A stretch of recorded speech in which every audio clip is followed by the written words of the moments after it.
નમસ્કાર દર્શક મિત્રો, હું છું રૂપલ વણિચિયા. સંપૂર્ણ ન્યૂઝમાં આપનું સ્વાગત છે.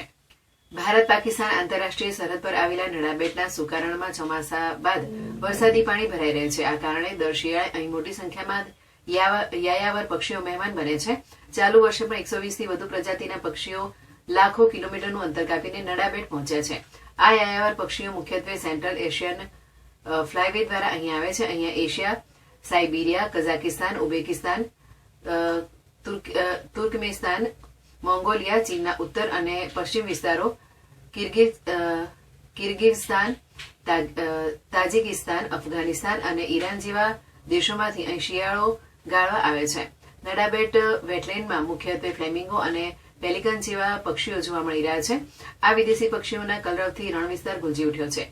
પક્ષી પ્રેમીઓ પણ આ અદભુત દ્રશ્યોને નિહાળવા માટે મોટી સંખ્યામાં ઉમટી રહ્યા છે. તાજેતરમાં નડાબેટ ખાતે વેટલેન્ડ પક્ષી ગણતરીનું આયોજન કરવામાં આવ્યું હતું, જેમાં ગુજરાત અને અન્ય રાજ્યોના 120 લોકોએ 40 જુદા જુદા પોઈન્ટ પર પક્ષીઓની ગણતરી કરી હતી. આ ગણતરી દરમિયાન 120 થી વધુ પક્ષીઓની પ્રજાતિઓ નોંધાઈ હતી.